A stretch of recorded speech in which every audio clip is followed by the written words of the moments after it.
Everyone, তোমরা সবাই কেমন আছো? আমার বার্থডে ব্লগের সেকেন্ড পার্টে তোমাদের অনেক অনেক অনেক স্বাগত। আমি এইখানেই শেষ করেছিলাম জামাটা দেখিয়ে। জামাটার জন্য অনেক ভালোবাসা দিয়েছো, তার জন্য থ্যাংক ইউ। প্রথমে মেনুগুলো বলে দিই। 5 রকম ভাজা ছিল, শাক ভাজা ছিল, এখানে একটা পাঁচ তরকারি ছিল যেটা মা প্রতিবারই করে, পায়েস, ক্ষীরের মিষ্টি আর স্যালাড। সেরকমভাবে কিছু রান্না করতে বারণ করেছিলাম, তবু এতগুলো করেছে, তার জন্য মাকে অনেক অনেক অনেক ধন্যবাদ। আর প্রতি বছর দেয় তো, এক বছর না দিলেও মনটা খারাপ করে, কিন্তু তবুও মায়ের শরীরের দিকে মানে ধ্যান দিয়ে আর কি, যে মাকে বারণ করেছিলাম যে মা দিও না, তো মা এত কিছু করেছে, তার জন্য অনেক অনেক অনেক খুশি আমি। আর আমি এই জামাটা পরে আছি, জামাটা অনেকে জিজ্ঞেস করেছো যে কোথা থেকে নিয়েছি। এটা আমার একটা মাসি বানিয়ে দিয়েছে আমাকে, আমি বলে দিয়েছিলাম কি করে কি বানাতে হবে, তো মাসি সেটা বানিয়ে দিয়েছে। আর খুব ভালো ছিল, আমার পরেও খুব ভালো লেগেছে, কিন্তু একটু আনকমফোর্টেবল লাগছিল আমার। সে যাই হোক, সেটা কোনো ব্যাপার না। এবার চলছে আশীর্বাদ পর্ব। এবারের জন্মদিনটা একটু সকাল সকাল, মানে ওই তোমার ধরো 11টার দিকে মা দিয়ে দিয়েছিল, সে কারণের জন্য সেভাবে গুড্ডুও ছিল না বাড়িতে, গুড্ডুও চলে গেছিলো ডিউটিতে, আর বাবাও ছিল না, বাবাও চলে গেছিলো দোকানে। তো সেরকমভাবে সবাই মিলে একসাথে পালন করতে পারিনি, মানে পালন করতে বলতে কি, খেতে বসার সময় একসঙ্গে আমরা বসতে পারিনি, সবাই আলাদা আলাদা টাইমে খেয়েছিলাম। তো এখানে ময়কে আমি খাইয়ে দিচ্ছিলাম, ময় এখানে একটু দুষ্টুমি করছিল, সেই কারণের জন্যই আমাকে কিছুতেও খাওয়াবে না, তো ওকে দিয়ে আমি খাইয়ে দিয়েই ছেড়েছি। তো চলো দেখি কি কি মানে রান্না কেমন হয়েছে, রিভিউ দিবি।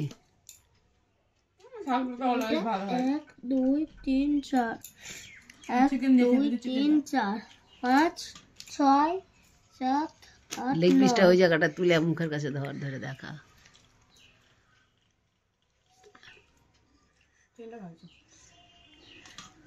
সব ঢুকিয়ে দিলাম মিষ্টি।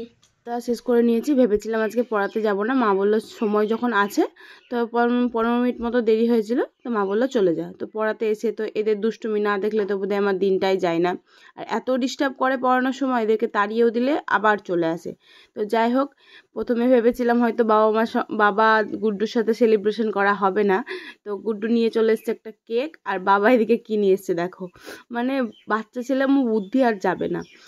এখানে নিয়ে চলে এসছে বেলুনগুলো সব ফোলাচ্ছে। হ্যাঁ, এটাই আমার ফ্যামিলি, এইভাবে আমরা থাকি। তো বেলুনগুলো নিয়ে এসে বলছে মনি এটা সাজাও, মানে এইরকম টাইপের।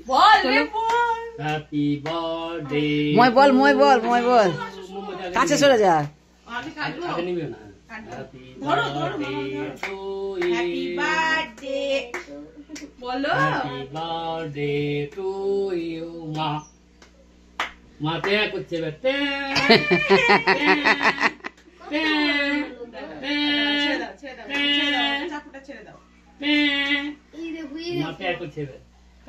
একটু করে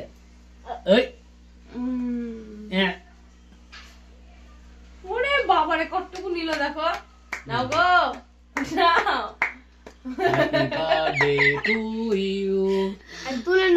বছরের জন্মদিনটা ঠিক এভাবেই পালন করলাম, যদিও মা আসেনি, মা বাবা কেউ আসেনি, কারণ মা বাবাদের ছিল একাদশী, আর হট করেই এইসব প্ল্যানগুলো হয়েছিল, সে কারণের জন্য কেক কাটার সময়ও মাদেরকে ডাকতে পারিনি। আমি তো ভেবেছিলাম হয়তো সন্ধ্যাবেলায় কিংবা রাত্রিবেলায় কেকটা কাটবো, কিন্তু হঠাৎ করে বাবা এসে বলে কিনা এখনই কেটে নাও। তো যাই হোক, এই ছিল ভিডিওটা। আমাদের জন্মদিন উদযাপন বলো, জন্মদিন সেলিব্রেশন বলো, এই ছিল। আমাদের ফ্যামিলি যেন এভাবেই থাকে, ভগবানের কাছে এটাই প্রার্থনা করি।